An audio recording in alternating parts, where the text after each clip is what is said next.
welcome to the HEAL Report. I am your host, Angela Smith, National Coordinator and co-founder of HEAL. In episode 75, we will be looking at what you need to do if you've been a victim of crime and or unconscionable and illegal contract terms, particularly regarding institutionalized abuse and fraud in segregated congregate care. Segregated congregate care includes, but is not limited to, group homes, nursing homes, boarding schools, residential treatment, and similar facilities. First, it is important to report crimes such as rape, battery, or wrongful death to the proper authorities in a timely manner so they can initiate an investigation. Problems with this in regards to segregated congregate care facilities include the fact that mandated reporters are often not required or even protected when reporting abuse by their employers in institutional settings. You can look at the 2014 Granite Bay case in Maine, in which mandated reporter Tori Harrison reported the abuse at the facility as required by law to do so, and the U.S. District Court found that Harrison's employer, Granite Bay, could retaliate and sue for violating a company non-disclosure or privacy clause in the employment agreement. Beyond the above issue, in which mandated reporters find themselves jeopardized by retaliation from employers should they report the abuse as required by law, we've found other issues. In the case of the Pines, a UHS Inc. facility in North Carolina, a youth was reportedly raped and no one reported it to the authorities until he was discharged, at which time the evidence for the crime was gone, but the court found him credible. Unfortunately, it was not enough to prove beyond a reasonable doubt in a criminal case. In another situation reported to HEAL, victims of sexual and physical abuse at the now closed New Bethany Home for Girls in Louisiana escaped and went to law enforcement. Being state wards or orphans, law enforcement felt it best to return them to the facility without opening an investigation because they had no parents to call for help. Now, the above cases may dishearten some from bothering to report to the authorities, but there is more to the issue. Other parents or family members place children and loved ones in segregated congregate care facilities out of state, and their loved ones are harmed while enrolled. And it becomes a barrier to pursuing justice that the offenses took place in another state once they bring their loved ones home. Mainly, most states don't offer remote testimony via satellite from your local courthouse to participate in any trial of the alleged perpetrators, and families already defrauded, struggling financially, or traumatized do not wish and or do not have the resources to travel to the jurisdiction to complete any prosecution in the case where the perpetrator does not admit guilt and accept a plea deal. Now, HEAL currently has a petition you can sign to help ask that the state of Utah, a major player in the segregated congregate care racket, offer all non-resident victims of crime in Utah the opportunity to testify remotely so justice is served. You can sign the petition at the link below or find it in the description.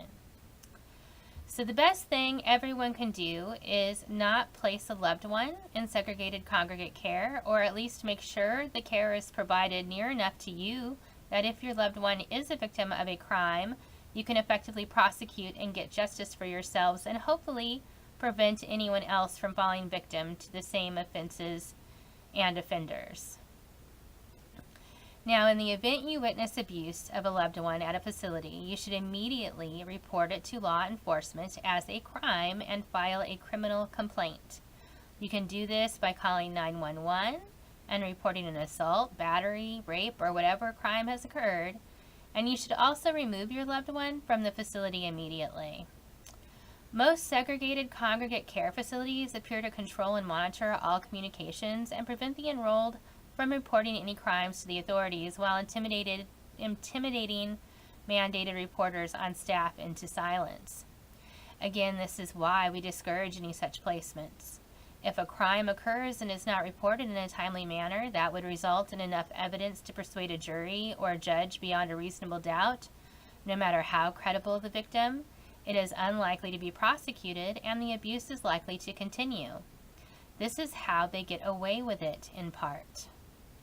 The good news is that our Twitter feed, among other sources, regularly posts news reports of facilities such as Midwest Academy in Iowa, in which reports were made by multiple victims and a concerted effort of those victims, HEAL, whistleblower staff, and law enforcement resulted in ultimately closing down that facility and prosecuting the director who was found guilty of sexually abusing youth at the facility.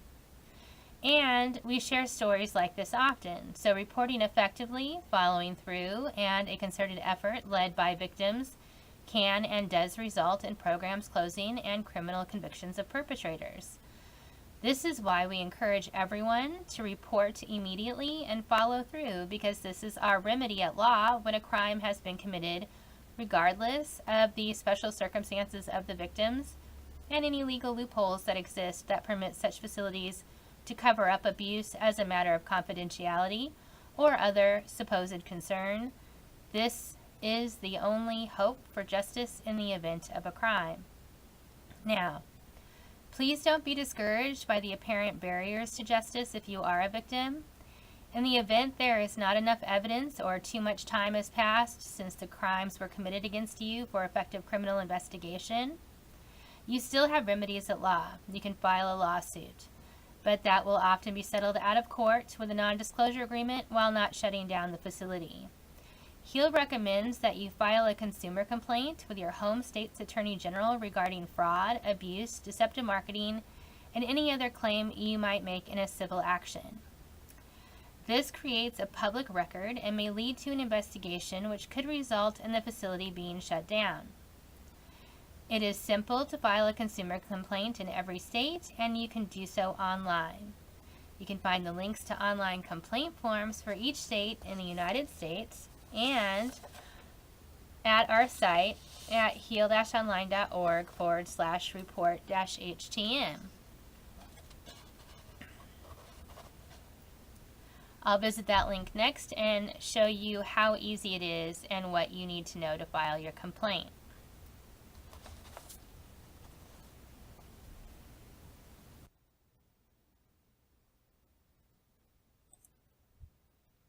Okay, I'm going to take you to our reporting guide, and so you get an idea of what that is. And let's see, you can see there's all these places you can call for help and call to report anything that's an issue, whether it's with licensing or accreditation or anything like that. Call law enforcement 911, call the FBI. There's the FBI incident if you have an interstate issue where your child's out of state or a loved one's been sent out of state and there's a crime involved. You might be able to get the FBI involved if you report it, and that's on this page too.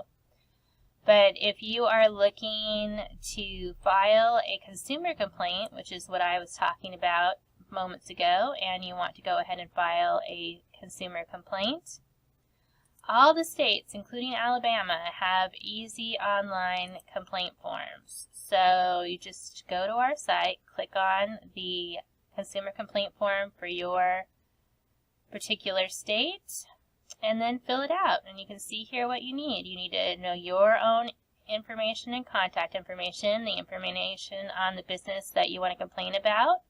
In this case, it would be a segregated congregate care facility. Fill it all out. And then write out your complaint and any monetary damages that you're seeking, and just answer the questions. And if you don't have an attorney, you just answer no, just fill it all out, and then sign it and submit it, where it says submit right there after you fill it out. And then the Attorney General will be in touch with you or their office, and they'll start looking into your complaint, and that could result in a criminal investigation if there's crimes involved, or at least some civil remedy for you and a public record of the abuse, which will help regulators and others in the future have a way to access the fact that there's a history of problems at the facility. So that's what you want to do, and I hope you will, if you are a victim, file consumer complaints. You can file a consumer complaint about anything. It doesn't have to be segregated congregate care, but this video was about segregated congregate care, so we focused on that. But if it's any kind of consumer good or service and you have an issue, you can file a complaint with your state attorney general online fairly easily, and they'll look into it for you. So that's one remedy.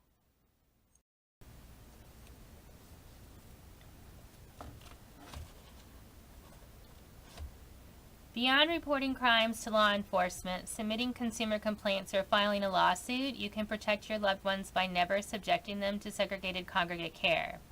Do not sign at-risk youth or child in need of services or CHINS papers with social services, as report after report to HEAL suggests that the state takes your kid, puts them in an abusive facility where they are warehoused, and then silences you and prevents you from getting them out if they fear you might sue them as co-defendants.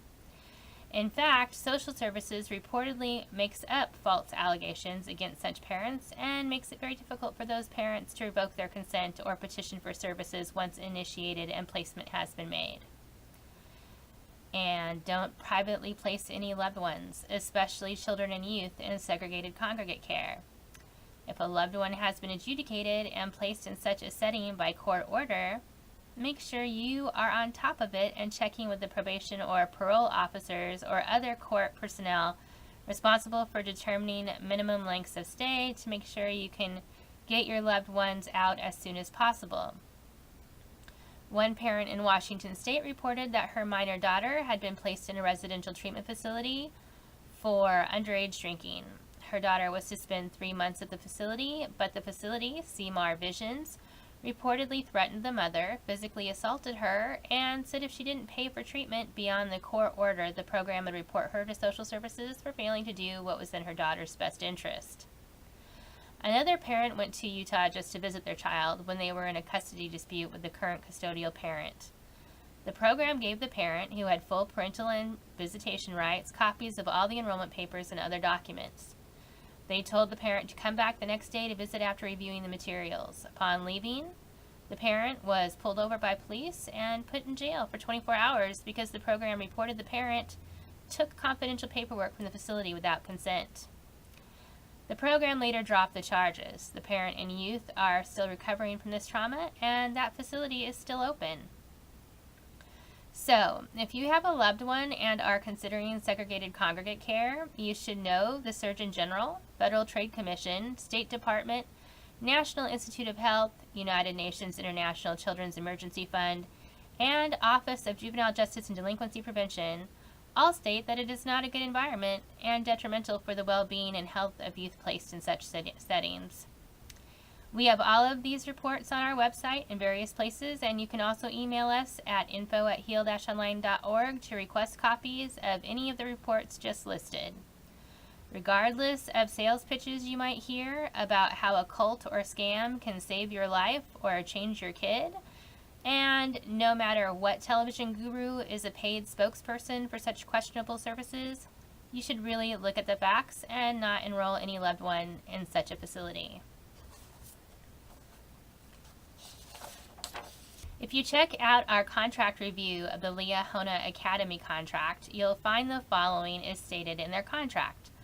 Guardians understand and agree that the Academy will make changes in services, staffing, and program content at their sole discretions. Such materials may be outdated or become outdated as changes or adjustments may occur during the admittance or enrollment period of the boy. The Guardians understand and agree that the Academy makes no promise in terms of outcome or results. The Academy also does not accept responsibility for any services represented orally by any of its program staff, sales representatives, or public relations personnel. Therefore, Liahona Academy does not accept responsibility for services written in sales materials, pamphlets, or brochures, as such materials may be outdated or become outdated as changes or adjustments may occur during the admittance or enrollment period of the boy. Now, they just include in their contract a full disclaimer of anything you may have read, seen, or heard, even while enrolling your child, other than what is in the contract, which includes an indemnity clause against all liability, as well as a full disclaimer of any sales pitches made.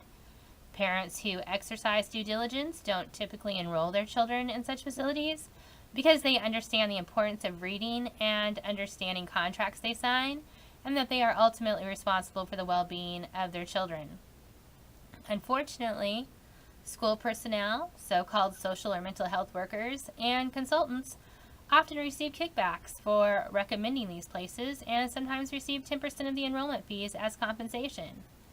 So, you can't trust anyone else to make these decisions for you, And you really need to exercise a modicum of reasonable inquiry prior to subjecting any loved one to an involuntary setting without their consent, where exploitation and abuse is likely to occur. If you privately place without a court order, that's also considered criminal according to federal prosecutors and California prosecutors we've spoken with, and can result in kidnapping and false imprisonment charges against you.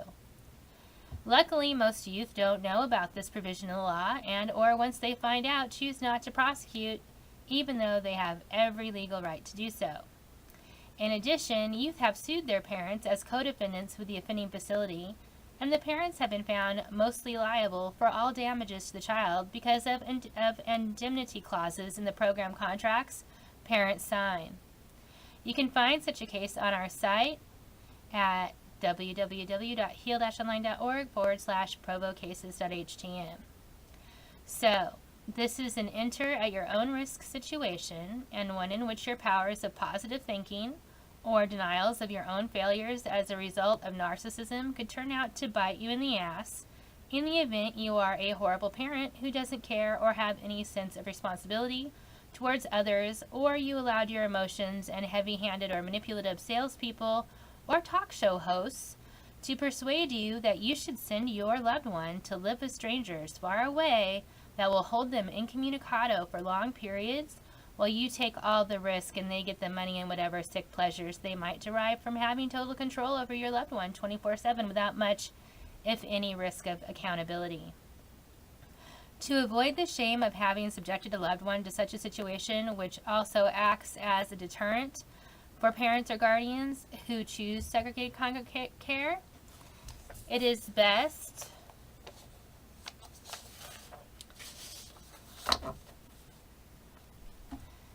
not to do it in the first place. In the event you do, you can show you are a responsible and good person by immediately removing your child or loved one from any such facility and filing complaints with all the proper authorities and agencies in a timely manner.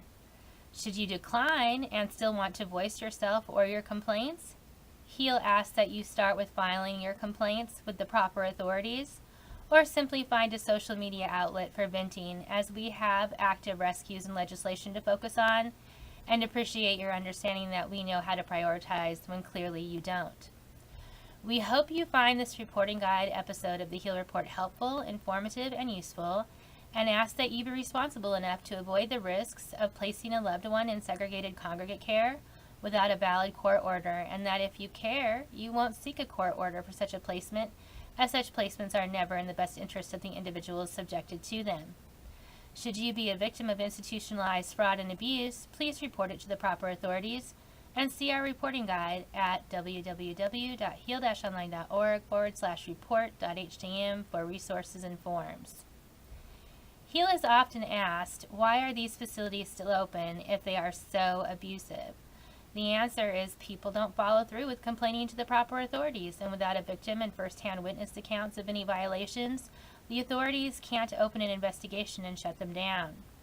There are many obstacles, as stated previously, but they can often be overcome and are really not that big when you consider how easy it is to file a consumer complaint, at the very least, with your home state's attorney general and follow through.